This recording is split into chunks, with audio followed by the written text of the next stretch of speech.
How do you recognize you've got a hearing problem, and what do you do about it? That's today's topic on Ask the Hearing Doctors.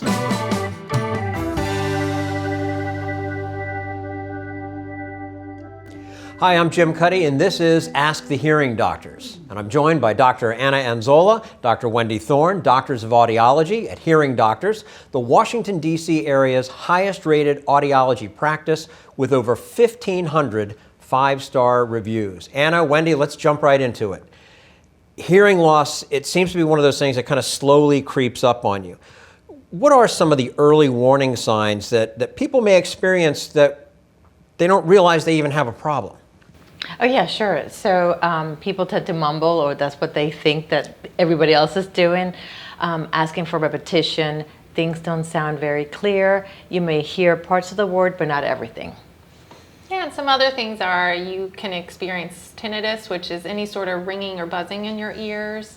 You're having to turn the TV up louder and louder, or even, relying on captions when you're watching a TV or movie. Sounds like I might need a checkup because I do tend to turn the TV up a little on the loud side. I imagine there are a lot of reasons why someone may lose their hearing. But what are some of the common causes for folks? So I think the most commonly caused would be aging process. It's called presbycusis, and it's a slow, insidious process that happens. We tend to lose our hearing. We don't even know what's going on. We just all of a sudden don't understand as well as we used to. Is that just a natural process in most people anyway? Is that just you're getting older and that's kind of the way it is? Yeah, and the process can start around your 30s and 40s. Oh, so much sooner than what most people think. They think 70, 80, but it is getting sooner and sooner in life.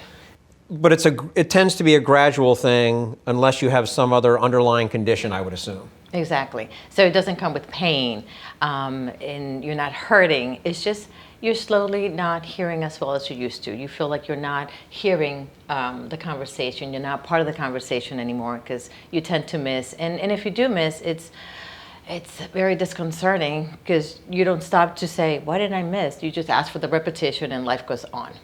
The other thing that comes to mind are people that work particular jobs where there's a lot of noise, or even on a social level where you're going to a concert maybe, or things like that. What sort of problems do you run into, and what are the safety measures that one takes, especially if you're working at a job, let's say you work at an airport? Oh yeah. Throughout my travels, I've noticed I look outside the window from my airplane and I see so many crew members not even wearing hearing protection. Yeah. What's really recommended is a double protection, but it's very concerning not to have them even wear anything. Yeah, and by a double protection, what she means is, in the ear ones and the big muffs over. Yeah. That's always the safest way. Mm-hmm. But you could have recreational, occupational noise exposure, which puts you at risk really fast. What about screaming children at home? I can do that. Yeah. But I would imagine that after a while, especially if you have a lot of kids. Yeah. Maybe a nursery or preschool teachers and things like that. But no, not your kids saying, Dad. That's not so much. But in an environment where perhaps a teacher, somebody like that, they could actually suffer hearing loss because of just every day being subjected to that kind of noise. Or music teachers. We have a few of band those. directors, things like that. Right. So if you're going to band camp. On stage, or people are in an orchestra. Mm-hmm. Now, this kind of surprises me because I've read that medications can actually cause hearing problems, damage. What types of medications are we talking about, and how does that happen?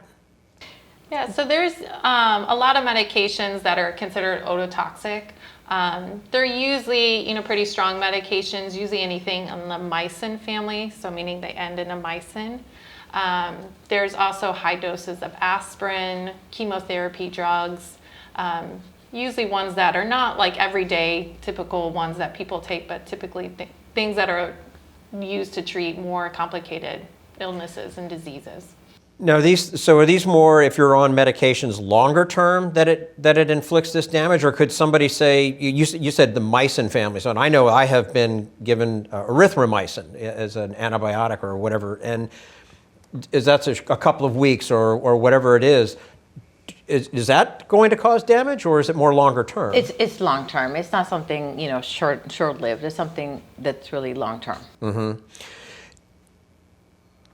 What about infections and viruses and other diseases and things like that? I mean, so here we're talking about the medications, but what about the other side of it, if you will, and the effect on hearing?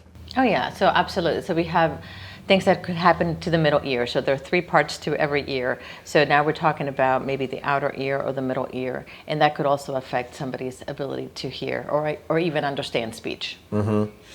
And obviously, birth defects, congenital hearing problems, I would imagine you probably see a fair amount of that as well. Oh, absolutely. Yeah. We've seen a few. Yeah, and there's a lot of illnesses that even the mother can get when she's pregnant that can be passed on to the child that can cause some hearing loss, like CMV, a lot of the MMR, illnesses that thankfully are decreased from vaccines, but meningitis, lots of different things that you can get even as a child that can cause hearing loss long term. There's the childhood song where the leg bone's connected to the hip bone and all that kind of thing. But it sounds like the systemic effects of different diseases can go right to your ears and have a negative effect. Absolutely. And there's been some recent research, even with COVID, affecting the tinnitus or the hearing in itself. So the information's out there, and we just need to bring it out to life. You mentioned tinnitus, and that is not necessarily hearing loss, though, correct? It's just a condition of ringing in the ear? Correct. Okay, and is that easily taken care of? How do you deal with that?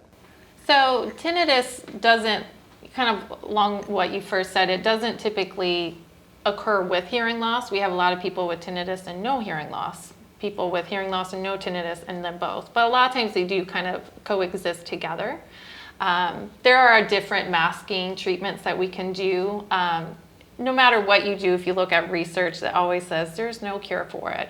But we always want to remind patients, just because there's no cure, meaning there's no medication you can take to completely get rid of it, that doesn't mean it can't be managed. So we do a lot of management strategies with people that have mild all the way to very severe tinnitus.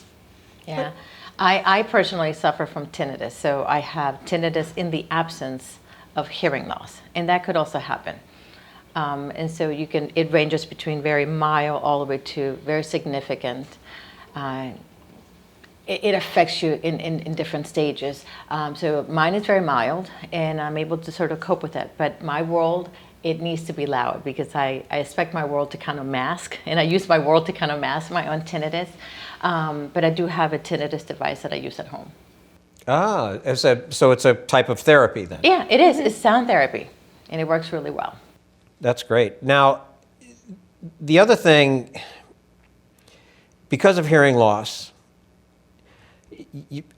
you've got a lot of problems with, say, relationships or family fighting and things like that, because somebody doesn't hear well, they're turning up the TV, turn the TV down, or maybe you take a different tone with them, you're speaking loudly to them, and they maybe perceive it as, why are you yelling at me, and that kind of thing.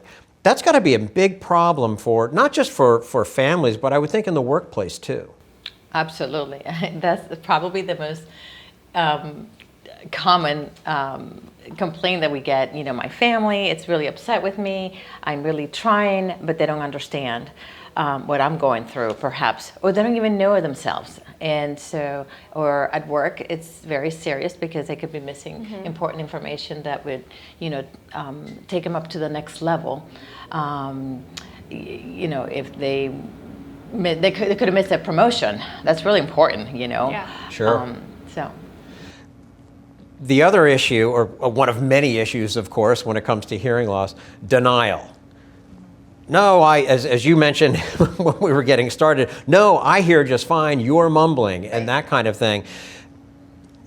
I don't know if there's maybe a stigma that comes with people thinking, oh, I'm losing my hearing, I don't want to go and have those big hearing aids and that kind of thing. How do you deal with that? How do you all deal with that? But also, how would I deal with that if a family member, I know they're losing their hearing, they need to have their hearing checked and taken care of and whatever needs to be done. How do I convince that person that it's okay, it's not that bad, this is actually going to make life better? See, but they don't know that, and that's the Yeah. most interesting thing. But I think that if you present it in a way where, we care about you, know your scores, get it checked out. It's not a test; it's a baseline. So sometimes it's how you present it to the family members. Because it's important. Anybody over the age of 50 should be getting the hearing checked. If you perhaps have issues or concerns, then you can, of course, get it checked out as soon as possible. My youngest patient is 5 years old, and my oldest is 103. So it really tends to affect you in different ways. Wow. Yeah. That's quite a range in age. It is quite a yeah, range. Yeah. So anybody could have hearing loss. I mean, anybody. Anybody. It doesn't Yeah, matter. it And, doesn't. and if any signs of it, you should probably do something. Yeah. How often should you have your hearing checked? I mean, we go to the doctor, to have a physical once a year. You go to the dentist twice a year. You get your eyes checked with some regularity, or you're supposed to. What about hearing? Because that's never one that seems to be on the forefront of people's minds. Should be at least every year. Once a year. At least. And is that for any age? Especially if you're 50 and older. Some of our younger patients, we kind of leave it to every 2 to 3 years, but definitely every year if you're 50 and older, or if you have a known hearing loss, or if you're noticing some concerns. Yeah, for sure. If we follow them because of ototoxic medication, chemotherapy, and then we tend to do a more serious follow-up, like every 3 months. If they were amplification systems or corrected devices, we tend to see them every 6 months. So it really varies. It's very personalized. If I feel like I have a hearing problem, do I immediately contact hearing doctors? Do I go to an ENT? Do I see my primary care physician? What are the best steps for me to take? Well, you can certainly come to us at any point in time. I think it should be, something that you should discuss with your primary physician. If it's ENT related, medically related issue, like there was no eardrum, you have a perforation, you're bleeding, certain things, then definitely go to an ENT. Okay, great. Yeah, but if it's just general hearing concerns, or you want to get a good baseline, or ringing in the ears, definitely come see an audiologist. That's what we're specialists in. Yeah, or a hearing healthcare provider. So my turning up the TV really loud every night would just suggest I need to come see you We're guys. going to get you scheduled right after this. Fantastic. Anna, Wendy, thank you so much. Thank you so much. Thank you. Great information, and look forward to doing it again soon. Absolutely. If you're in the Washington metropolitan area and you'd like to schedule an appointment with hearing doctors, click the link in the description or visit hearingdoctors.com.